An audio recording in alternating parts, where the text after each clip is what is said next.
ये बताइए कि आपकी अपनी प्राइवेट शादी भी हो रखी है जी, आपके हस्बैंड भी हैं एक अदर जी। अच्छा, हस्बैंड की खास बात ये है कि वो आपके हस्बैंड होने से पहले आपके भाई के दोस्त भी थे। जी। तो ये किस किस्म का दोस्त था जो दोस्त के घर में ताका झाकी कर रहा था?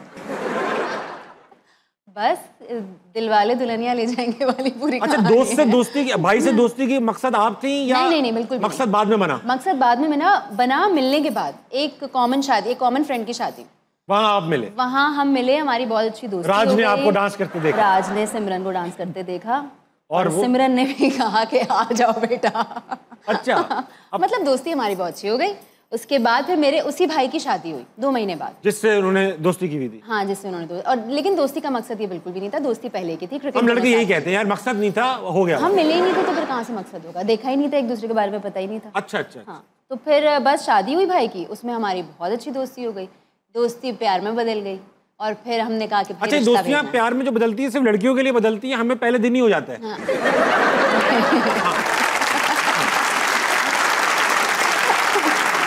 हमारा ये कहना दोस्ती प्यार ये लड़कों पे नहीं होता, लड़कों की प्यार के बाद दोस्ती शुरू होती है। प्यार कर लेते हैं, ब्रेकअप के बाद कहते हैं can we stay as friends. ये हमारा उल्टा है। सही है। तो आपने उनको पहले अप्रोच किया या उनमें ये हिम्मत थी? अप्रोच करने वाली बात ही नहीं थी ना, कोई दोस्ती थी। दोस्ती बहुत अच्छी हो गई थी। फिर वो होते होते ऐसी हो गई कि मैंने कहा भाई रिश्ता भेजो, चक्कर वक्कर नहीं चलाना।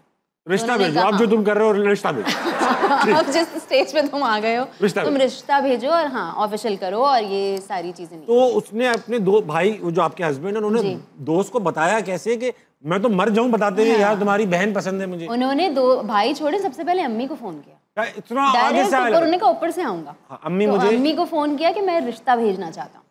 अच्छा। अम्मी ने पॉज लिया। अम्मी बीइंग अम्मी ने कहा ओके बेटा रिश्ता भेजो, माँ बाप को बुलाओ। तो इस तरह से बात शुरू। भाइयों को उन्होंने कहा नहीं, हेड ऑफिस पे बात। भाई ने कुछ शौक का इजहार किया? अबे साले, बड़े वाले भाई ने किया था, जिनसे दोस्ती नहीं थी। वो तो थोड़ा ऑफेंड भी हुए थे। उन्होंने कहा था ये हो रहा था घर में, मुझे अच्छा लगा ये। और हाँ, एहतजाज थोड़ा सा रिकॉर्ड भी कराया था उन्होंने, लेकिन प्रेस क्लब जाके हाँ। तो बाकी जो 2 भाई हैं वो चलता है। उनका ये था कि तरीका यही है, अगर किसी को कोई पसंद होता है तो रिश्ता भेजा जाता है। तो तमीज़ के दायरे में रह के अगर एक लड़के ने अप्रोच किया तो इसमें कोई गलत बात। अच्छा, मेरा कोई दोस्त, मेरे दोस्त इस तरह के नहीं है, भले तमीज से भी बेचते, मैं होने ना देता अपनी बहन। क्यों? अरे दोस्त ऐसे थोड़ी होते हैं हमारे। फिर भी लो तो अच्छी बात नहीं है, रिश्ता भेजेंगे। भाईजान, आप में से कितने लोग ये कबूल कर लेते अपने दोस्त के लिए? यार मतलब कैसी बात यार, हमारे दोस्त होते ही नहीं है ऐसे जब जिनसे बहन की शादी करा सके। ये कैसी बात? हाँ, ये भी है। नहीं, इस काबिल थे, अच्छे दोस्त थे। Very good. अच्छा, हम सभी इस तरह के होते हैं, हम भी तो किसी के दोस्त थे। फिर हाँ, आज हमारी शादी हो रही है, बहन पसंद आ जाती है अगर, तो फिर आप क्या करते? अरे कुत्ते थे दोस्त, कभी इन्होंने ऐसा चांस होने ही नहीं दिया, इंट्रोड्यूस ही नहीं कराया, कभी नहीं। अंदर रखी, अंदर, इनके सामने मत जाओ। अरे भाई भी अंदर कर लेते थे मेरे आने पे, भाई साहब अंदर कर लो, बल्कि महंगी चीजें भी अंदर रख देते थे ताबिश आ रहा है। नहीं तो यहाँ ऐसा कोई सीन नहीं था। Very good. अच्छा, इंक्वायरी हुई लड़के की या बस खुलेआम? लड़के की इंक्वायरी फटाफट हो गई, इसलिए क्योंकि रेहान का सर्कल भी, जो मेरे हस्बैंड है उनका सर्कल बहुत बड़ा है। मतलब आप कहीं भी जाएं उनको कोई ना कोई सर्कल, मतलब चिल्ला काट रहे हैं क्या? मतलब सोशल सर्कल वाला। हाँ, और फैजान भाई का भी सोशल सर्कल। तो एक कॉमन फ्रेंड निकल आई जो रेहान के ऑफिस में काम करती है, लड़की। तो फैजान भाई ने कहा कि बेटा पता लगाओ कि क्या सीन है लड़के का, दया पता लगाओ। तो उसने पता लगाया, उसने बहुत अच्छी रिपोर्ट दी। तो उन्होंने कहा कि चलो भाई।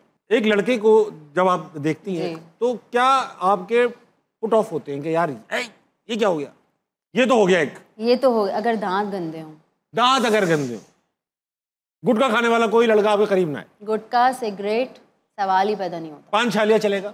छालिया थोड़ा बहुत चलेगा, हाँ पान भी चलेगा। पान भी चल जाएगा, जो खाना है खाओ, सफाई रखो ना। पान खा के थूको और फिर कुल्ली कर लो। हाँ, मतलब सामने नहीं थूको, लेकिन ये कि ब्रश कर लो, हाइजीन का ख्याल रख लो।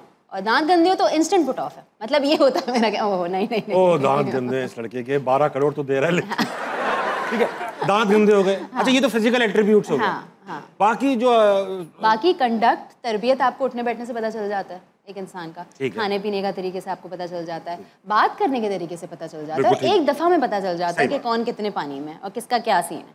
तो ये बेसिक चीज़ें जो पहली मुलाकात में या दूसरी मुलाकात में या इवन बात करके आपको आइडिया हो जाता है कि यार क्या पर्सनालिटी है और क्या कंडक्ट है बेसिकली। मैं ख़वातीन से मुखातिब हूँ, मैंने अक्सर देखा है, मैं खुद भी ये करता रहा हूँ और ये बात में पहले भी शो पे कर चुका हूँ कि हम लड़कों की खास बात होती है आप अगर जैसे आप अगर फॉर एग्जांपल किसी से बातचीत या एसएमएस स्टार्ट हो गए और वो लड़की बताती है, हम पूछते हैं तुम्हें किस किस्म का लड़का अच्छा लगता है, तो बताती मुझे इस तरह का जिसके ये हो वो हो, दांत साफ हो, ये हो वो, तो हम अगले दिन वो बन जाते हैं, हम एग्जैक्टली वो लड़का बन जाते हैं, अडैप्ट कर लेते हैं ना। ऐसा होता ही नहीं होता।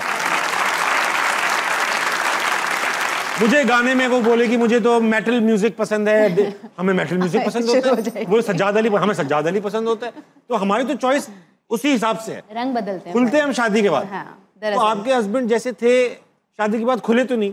नहीं, अल्हम्दुलिल्लाह वही अभी तक मजबूत है। कुछ चीजें आपको पता जाहिर है तब कुछ चीजें जैसे सफाई का ख्याल है यानी ऑर्गेनाइज्ड है यानी ये आपको शादी के बाद ही पता चलता है, या आपको पहले पता नहीं चलता जब आप साथ रहना शुरू करते हैं। तो खुदा ना खास्ता ऑर्गेनाइज तो नहीं थे?